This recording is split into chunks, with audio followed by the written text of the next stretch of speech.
and we are at part 2. I'm in chapter 17, SEM II, Confirmatory Factor Analysis. This is video part 2. We're resuming where we left off at the previous video. We're on page 4, and we're resuming in the section headed Conventions Used with Hypothetical CFA Models. You recall that we're going to perform confirmatory factor analysis. We're going to see if there's a good fit between our data and this confirmatory factor analytic model. So far I've mentioned parts of this model. Now we'll go through it systematically and talk about what's represented by the ovals, what's represented by the squares, and so forth. Conventions used with hypothetical CFA models. First up, the ovals. The ovals in figure 17.1, what are we talking about?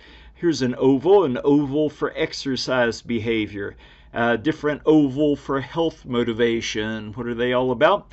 The ovals in 17.1 represent latent factors, hypothetical constructs that are not observed in a direct manner, but are assumed to be present based on the way that they influence the manifest indicator variables that are observed in a direct manner. In this case, each oval represents one of the factors in Dr. O'Day's 6-factor model. This oval represents the factor for exercise behavior. This one represents the factor for health motivation, and so forth. What about the squares in our model? I'm on page 5. The squares represent manifest variables, the real-world variables that are actually obtained and analyzed by the researcher. In the current analysis, each square represents one of the items on the questionnaire on eating and exercise, which appears in Appendix A of your course pack.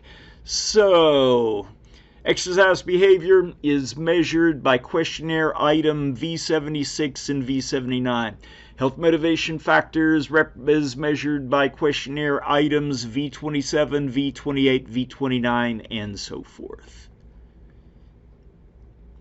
The straight arrows in the model. The straight, single-headed arrows represent the causal effects that the underlying factors have on the manifest variables. The arrows that go directly from desired to be thin factor to the 3 squares above it represent the causal effect that this factor is predicted to have on the 3 questionnaire items. Later, you'll see that these arrows may also be viewed as factor loadings. What is this all about? One of my latent factors is the desire to be thin. There's a straight single-headed arrow that goes from this factor to V31. That means that the unmeasured underlying factor desired to be thin has an effect on the way that people respond to questionnaire item 31. The same factor has an effect on how they respond to questionnaire items 32 and 33. If you look at those items on the questionnaire, those items say things like, "It's important to me to be thin." It makes sense that a latent factor like that would have such an effect on those manifest variables questionnaire items. The size of these effects, represented by the straight single-headed arrows, we can also think of them as representing factor loadings. We'll have more to say about factor loadings before long. Going back to page 5 where we had left off. What about the curved arrows in the figure? The curved double-headed arrows represent correlations between the latent factors. In a typical CFA and typical confirmatory factor analysis, the underlying factors are allowed to freely correlate with one another, and these curved arrows represent these intercorrelations. Applications that perform confirmatory factor analysis routinely compute these correlations. At the end of our factor analysis, we will know what the correlation is between exercise behavior and lack of time for exercise. The size of that correlation, the nature of that correlation is represented by this curved double-headed arrow. We'll also know what the correlation is between exercise behavior and current health.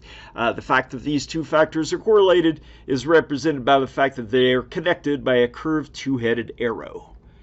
Back to where we left off. I am on page 5, toward the bottom, page 5. Research method for the current investigation. Questionnaires were administered to 260 undergraduates at a regional state university in the Midwest. Students completed the questionnaires in exchange for course credit. Completed questionnaires were obtained from 238 participants, so the analyses that we're about to describe are based on these 238 participants. Details, details, details. I'm on page 7 of Chapter 17. Exploratory versus confirmatory factor analysis. Statisticians make a distinction between exploratory factor analysis, EFA, versus confirmatory factor analysis, CFA. Researchers perform exploratory factor analysis when they do not have a clear, well-developed hypothesis regarding the factor structure underlying a set of manifest variables. They perform EFA to discover that factor structure. Exploratory factor analysis was covered in this course back in this book in Chapter 15.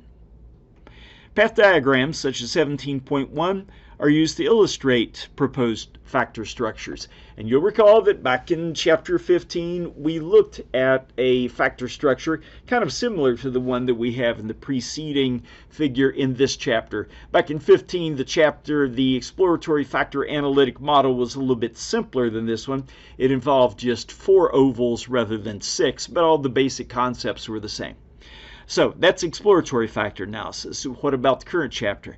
In contrast, researchers perform confirmatory factor analysis when they have a clear, well-developed hypothesis regarding the factor structure underlying a set of measures. They perform CFA to test that hypothesis. In the course of the CFA, they'll assess how well the proposed factor model fits the data. And that is what we're doing in this chapter. By the time we're finished, we'll know how good the fit is between this proposed hypothetical factor analytic model and the actual relationships between variables that we observed in the data that we obtained from our 238 participants.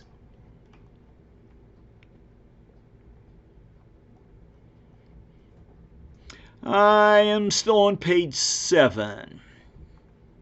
Actually, I'm moving to page 8. We're now on page 8. Results from the investigation.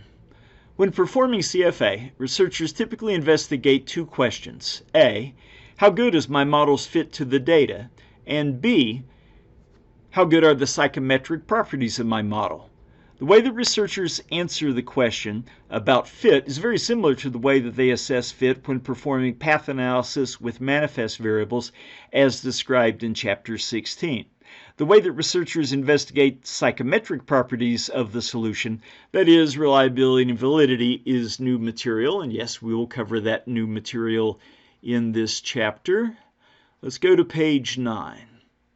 First up, results related to the fit of the model. I hope the information I'm about to go over here sounds familiar to you, because we're going to refer to the same kind of global fit indices that we referred to back in Chapter 16, Path Analysis with Manifest Variables.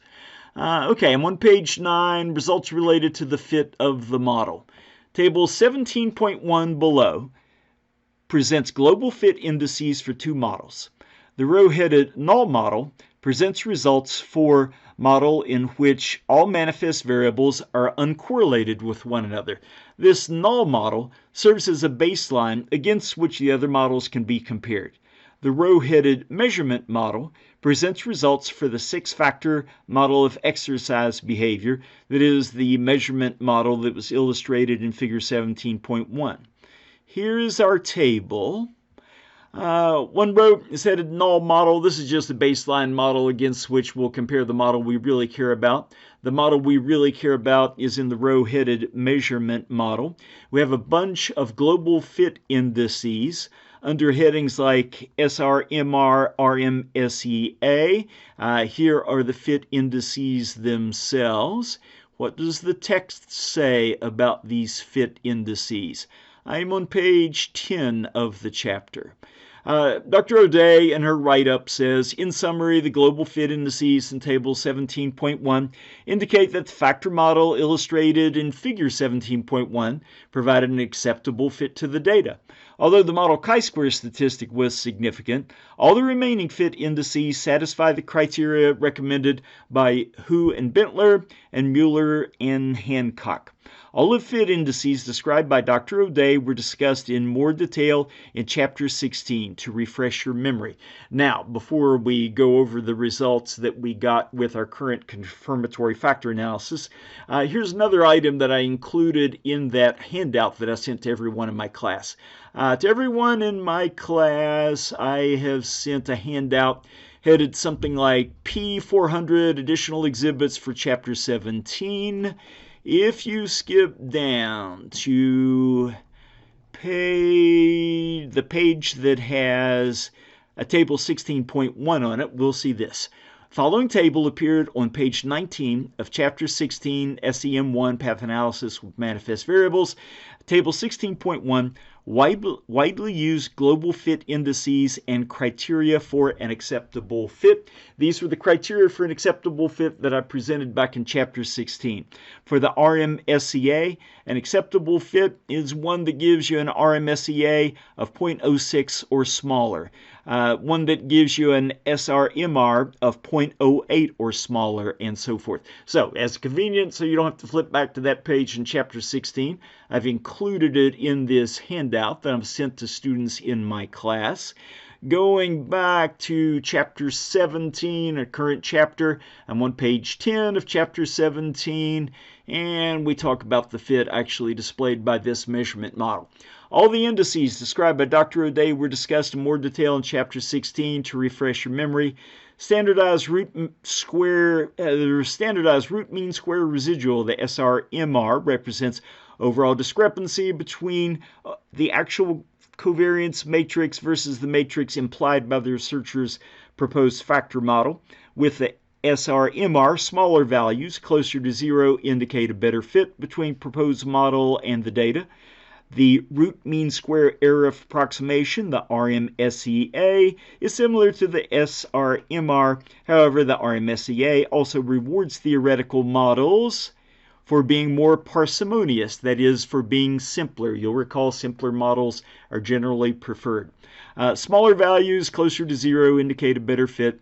The normed fit index, the comparative fit index, and the non-normed fit index are incremental indices of fit. The NFI and the CFI range from 0 to 1. Higher values closer to 1 indicate a better fit. In summary, the fit between data and Dr. O'Day's proposed measurement model appears to be satisfactory. This means that she can now review the psychometric properties of her manifest variables and latent factors. What is he talking about? Go back to the table that presented the fit indices for the measurement model, the one that we're testing with current confirmatory factor analysis. The SRMR is a small value, that's good. RMSEA, small value, that's good. NFI is a large value, that's good. CFI is big, the NNFI is big. That means that the measurement model displays an acceptable fit to the data.